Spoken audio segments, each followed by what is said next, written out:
down, I know you got me, baby.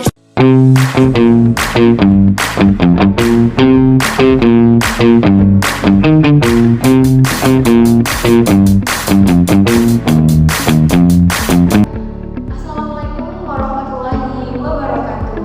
Di tengah hiruk-pikuknya politik modern, sejarah Indonesia pernah mencatat seorang perdana menteri yang jasnya bertambal dan hanya memiliki 2 potong kemeja saja. Beliau ialah Bapak Muhammad Natsir. Beliau bukan hanya seorang birokrat, melainkan seorang pemikir ulung yang meletakkan dasar hubungan harmonis antara agama Islam dan ke-Indonesia. Sebelumnya, perkenalkan nama saya Diana Sri Ulansari dengan NIM 2518 14 20 11 010. Tugas video ini saya buat untuk memenuhi tugas keyakinan yang berjudul tentang pemikiran Muhammad Natsir terhadap bangsa dan umat serta relevansinya dengan kondisi bangsa dan umat pada saat ini dengan dosen pengampu.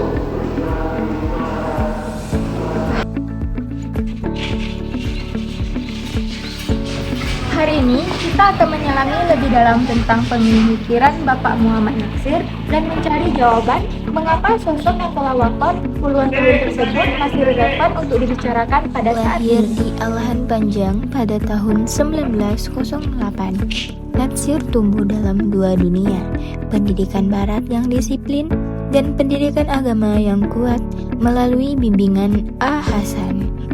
Perpaduan inilah yang membuat karakter Natsir sebagai intelek ulama. Beliau tidak alergi terhadap modernitas, namun tidak kehilangan jati diri akidahnya. Natsir mengajarkan bahwa menjadi moderat bukan berarti berkompromi pada prinsip, melainkan bersikap adil dalam berpikir. Tahun 1950, Indonesia berada di ambang perpecahan dalam bentuk negara serikat bentukan Belanda. Disinilah musi integral Natsir muncul. Ini adalah mahakarya politik. Natsir mampu melobi pemimpin negara-negara bagian untuk kembali ke pangkuan NKRI tanpa satu butir peluru pun keluar. Tanpa musi integral, mungkin Indonesia yang kita kenal sekarang tidak akan pernah ada. Ini adalah bukti bahwa Natsir, persatuan bangsa, adalah harga mati yang diperjuangkan dengan cara-cara demokratis dan elegan.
Natsir sering dituduh ingin mendirikan negara teokrasi, namun beliau membantahnya. Beliau menawarkan konsep demokrasi yang berketuhanan. Pertama, beliau berpendapat bahwa agama memberikan kompas moral bagi negara. Tanpa agama, politik hanya menjadi ajang perebutan kekuasaan yang kotor. Kedua, pendidikan umat. Baginya, politik bukan segalanya. Itulah sebabnya beliau mendirikan Dewan Dakwah Islamiyah Indonesia (DDII) untuk membangun bangsa dari akar rumput melalui pendidikan dan karakter.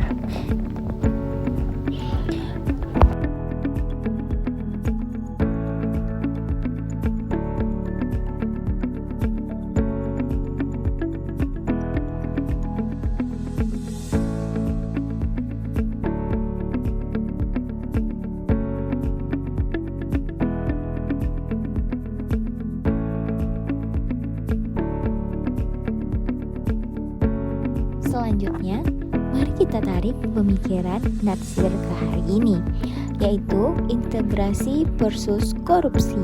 Natsir menolak mobil dinas mewah dan memilih naik sepeda atau transportasi umum.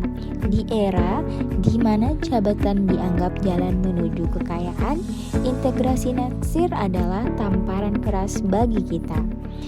Yang kedua, polarisasi agama dan negara. Saat ini kita sering terjebak dalam dikotomi saya Pancasila versus saya Islam.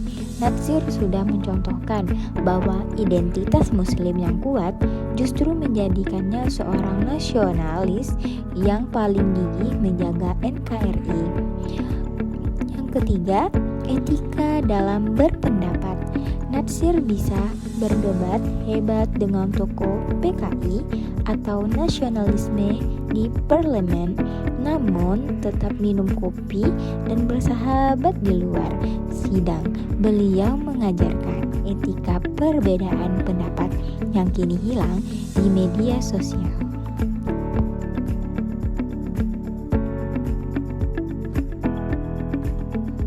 Pasti sangat terheran-heran bukan dengan kecerdasan dan kepemimpinan Bapak Muhammad Natsir.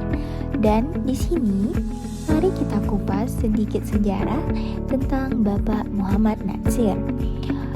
Natsir lahir dan dibesarkan di Solo sebelum akhirnya pindah ke Bandung untuk melanjutkan pendidikan ke jenjang SMA dan kemudian mempelajari ilmu Islam secara luas di perguruan tinggi.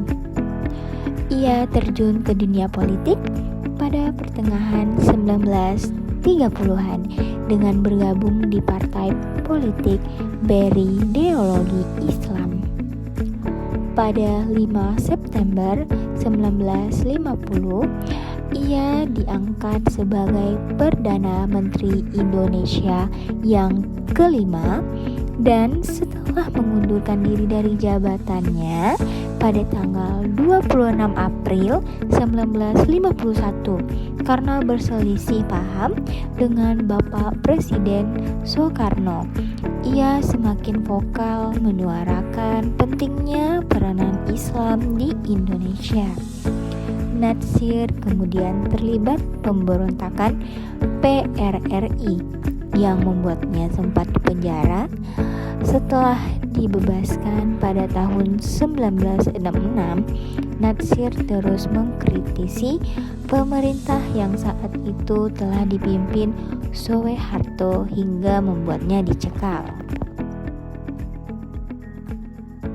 Dan Natsir banyak menulis tentang pemikiran Islam. Ia aktif menulis di majalah-majalah Islam setelah karya ditulis pertamanya diterbitkan pada tahun 1929 hingga akhir hayatnya ia telah menulis sekitar 45 buku dan ratusan karya tulis lain. Ia memandang Islam sebagai bagian tak terpisahkan dari budaya Indonesia. Ia mengaku kecewa dengan perilakuan pemerintah Soekarno dan Soeharto terhadap Islam. Selama hidupnya, ia dianugerahi 3 gelar Doktor Honoris Causa, 1 dari Lebanon dan 2 dari Malaysia. Pada tanggal 10 November 2008, Natsir dinyatakan sebagai pahlawan nasional Indonesia. Natsir dikenal sebagai menteri yang tak punya baju bagus, jasnya bertambal. Dia dikenang sebagai menteri yang tak punya rumah dan menolak diberi hadiah mobil mewah. Visi Muhammad Natsir berpusat pada pembangunan negara Islam Indonesia yang berdasarkan Pancasila dan demokrasi, dengan misi utama mewujudkan masyarakat Islam yang adil makmur, baldatun thayyibatun warobun ghafur, melalui dakwah, pendidikan Islam integratif, ulumuddin dan ulumadan wah, serta peran aktif dalam pemerintahan, menggabungkan keislaman dengan kebangsaan secara moderat dan komprehensif sebagaimana tercermin dalam gagasan mosi integral dan pemikiran politik yang moderat. Visi dan misi utama Muhammad Natsir. Visinya yaitu membangun Indonesia yang Islami berdasarkan Pancasila dan Undang-Undang Dasar 1945, di mana Islam menjadi landasan moral dan negara berfungsi secara adil. Misinya yang pertama, dakwah, menyebarkan Islam secara komprehensif dan memecahkan problematika umat melalui pendekatan ilmiah dan moderat. Yang kedua, pendidikan, mengembangkan pendidikan Islam yang integratif, menggabungkan ilmu agama dan umum untuk mencetak kader dakwah yang berilmu dan berakhlak mulia. Yang ketiga, politik dan kebangsaan, mempertahankan keutuhan NKRI, memperkuat ekonomi kerakyatan, dan mewujudkan pemerintahan yang baik seperti dalam kabinet Natsir. Yang keempat, pemikiran, menjabatani antara keislaman dengan realitas kebangsaan, Islam dan negara, Islam dan Pancasila secara moderat bukan ekstrim.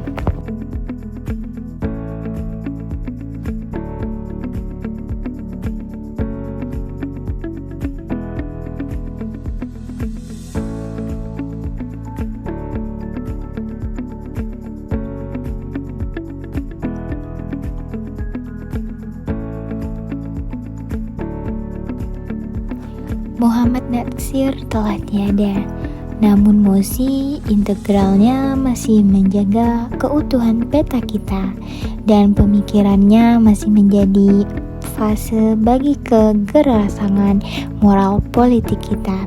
Tugas kita bukan sekedar memuja masa lalunya, tapi menghidupkan kembali kejujurannya, kecerdasannya, dan kecintaannya pada umat dan bangsa dalam tindakan nyata, karena Indonesia tidak butuh lebih banyak politisi, Indonesia butuh lebih banyak negarawan seperti Natsir.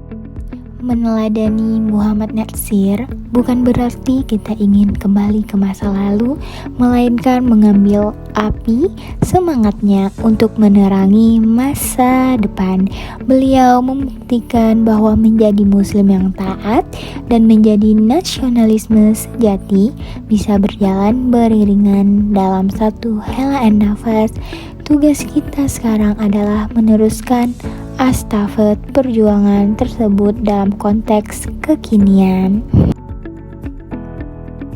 Mungkin itu saja materi yang dapat saya sampaikan tentang pemikiran Bapak Muhammad Natsir terhadap bangsa dan umat, serta relevansinya dengan bangsa dan umat pada saat sekarang ini. Sekian dan terima kasih. Saya akhiri dengan Assalamualaikum warahmatullahi wabarakatuh. Dan saya meminta maaf apabila ada kata-kata saya yang kurang berkenan dan kata-kata saya yang salah.